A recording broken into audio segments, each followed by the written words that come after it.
హల్లెలూయా! దేవునికి స్తోత్రం. ఈ విధంగా మిమ్మల్నందరినీ కలుసుకునే అవకాశం ఇచ్చిన యేసుప్రభు వారికే సమస్త మహిమ, ఘనత, స్తోత్రం చెల్లిస్తూ ఈరోజు మనం పరిశుద్ధ గ్రంథం నుండి సామెతల గ్రంథం 31 అధ్యాయం 1, 2 వచనాలు చదువుకుని ధ్యానించుకుందాం. రాజైన లెమూయేలు మాటలు. అతని తల్లి అతనికుపదేశించిన దేవోక్తి. నా కుమారుడా నేనేమందును, నేను కన్న కుమారుడా నేనేమందును, నా మ్రొక్కులు మ్రొక్కి కనిన కుమారుడా నేనేమందును. ఇక్కడ రాజైన సొలొమోనుకు తన తల్లి బోధిస్తున్న దేవుని మాటలు. నా మ్రొక్కులు మ్రొక్కి కనిన కుమారుడా అంటూ ఉంది. అంటే మొదట ఊరియా విషయంలో దావీదు చేసిన పాపం వలన మొదటి బిడ్డను పోగొట్టుకున్నారు. ఇక అలా కాకూడదని తర్వాతి కుమారుడైన సొలొమోను కోసం ఎంతో ప్రార్థించారు. మనం 72వ కీర్తనలో దావీదు మహారాజు సొలొమోను కోసం చేసిన ప్రార్థనను గమనించవచ్చు. ఇక్కడ అతని తల్లి కూడా అదే విషయం చెప్తూ ఉంది. నా మ్రొక్కులు మ్రొక్కి కనిన కుమారుడా అని. బిడ్డను పోగొట్టుకునిన తల్లిదండ్రులు ఆ బాధలో మళ్ళీ దేవుడి ఆశీర్వాదంతో పుట్టిన కుమారుడు బాగుండాలని, అన్ని విషయాలలో దేవునితో సహవాసం కలిగి ఘనంగా ఉండాలని ఎంతో ప్రార్థించారు. మనం కూడా పిల్లల విషయంలో, వారి పెంపకం విషయంలో, వారికి జ్ఞానం బోధించే విషయంలో నిర్లక్ష్యం, ఏమరపాటు కలిగి ఉండకూడదు. ఎప్పుడూ వారి కోసం దేవునికి మొరపెడుతూ ఉండాలి. దైవ భయంలో, దైవ జ్ఞానంలో వారిని పెంచాలి. ఇది ఇంకా బాగా అర్థం కావడానికి ఉపమానం ద్వారా తెలుసుకుందాం. జాన్, రోజీ ఇద్దరూ ప్రేమించి పెళ్లి చేసుకున్నారు. వారికి దేవుడు అనుగ్రహించు బహుమానంగా ఒక బాబు జన్మిస్తాడు. అయితే జాన్, రోజీ ఇద్దరూ వారి జాబ్స్లో బిజీగా ఉండి బాబు పెంపకం కోసం ఒక ఆయాను కుదుర్చుకుంటారు. అయితే ఆయా నిర్లక్ష్యం వల్ల వారు బాబును కోల్పోతారు.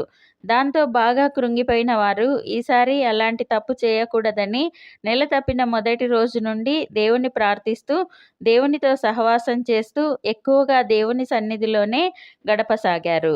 దేవుని కృపలో బాబు జన్మించగా ఈసారి రోజీ జాబ్ మానేసి బాబును తనే దగ్గరుండి జాగ్రత్తగా దేవుని యందలి భయభక్తులలో పెంచసాగింది. తల్లిదండ్రుల ప్రార్థన వల్ల బాగా చదువుకుని పెద్దవాడైన బాబు పెద్ద కంపెనీ స్థాపించి అనేకులకు జాబ్స్ ఇస్తూ బాగా గొప్పవాడై దేవునికి గొప్ప సాక్షిగా నిలిచాడు.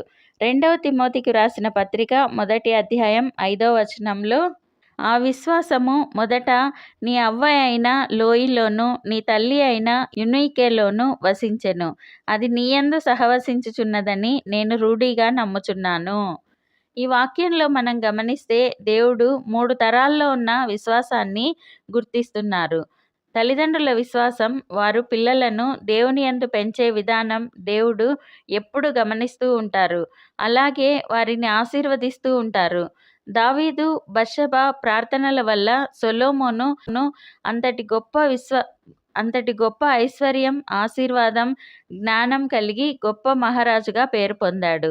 సొలొమోను మహారాజు కూడా తల్లిదండ్రులను ఎంతో ప్రేమించి గౌరవించేవాడు అని సామెతల గ్రంథం చదువుతున్న మనకు అర్థమవుతుంది. సామెతల గ్రంథంలో తల్లిదండ్రుల మాట ఆలకించండి, వాటిని సొగసైన మాలికలుగా కంఠానికి ధరించండి అంటూ వ్రాశారు. దేవుడు తరాల విశ్వాసాన్ని చూస్తారు, తల్లిదండ్రుల విశ్వాసాన్ని చూస్తారు. కాబట్టి దేవుడు మనల్ని ఆశీర్వదించి బహుమానంగా ఇచ్చిన పిల్లలను దైవ భయంలో దైవజ్ఞానం బోధిస్తూ పెంచాలి. పిల్లలు కూడా తల్లిదండ్రుల మాటలను నిర్లక్ష్యం చేయకుండా, చాదస్తం అని కొట్టివేయకుండా వారి మాటలను ఆలకిస్తూ, వారిని గౌరవిస్తూ, ప్రేమగా వాటిని ఆచరిస్తూ ఉండాలి. అప్పుడు దేవుని ఆశీర్వాదాలను మెండుగా పొందుకోగలం. కుటుంబాలలో ఏ లోటు లేకుండా, కుటుంబం ఐక్యతతో గొడవలు లేకుండా జీవించగలం. ప్రార్థన చేసుకుందాం. ప్రభువా, దేవా, సర్వాధికారి తండ్రి, మీ పరిశుద్ధ పాదాలకు వందనాలు, స్తుతులు, స్తోత్రాలు నాయనా. మీరు మా జీవితాల్లో జరిగించిన మేళ్ళన్నింటికీ వందనాలయ్యా. దేవా, పిల్లలను దైవ భయంలో పెంచాలని నేర్పుతున్న తండ్రి వందనాలయ్యా. ఈ ప్రార్థనలో పాల్గొంటున్న తల్లిదండ్రులు వారి పిల్లలను దైవజ్ఞానంలో పెంచులాగున ఆశీర్వదించండి. పిల్లలు కూడా తల్లిదండ్రుల మాటలను ఆలకించులాగున ఆశీర్వదించండి. కుటుంబాల్లో ఏ గొడవలు లేకుండా ఐక్యతతో వర్ధిల్లులాగున ఆశీర్వదించండి.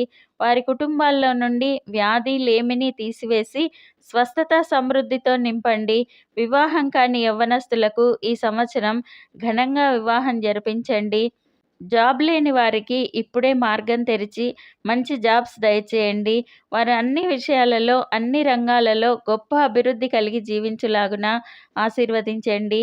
మేమందరం ఈ దేశానికి, ఈ ప్రపంచానికి ఆశీర్వాదకరంగా ఉండులాగున ఆశీర్వదించమని నజరేయుడైన యేసుక్రీస్తు నామంలో ప్రార్థిస్తున్నాం తండ్రి. ఆమెన్.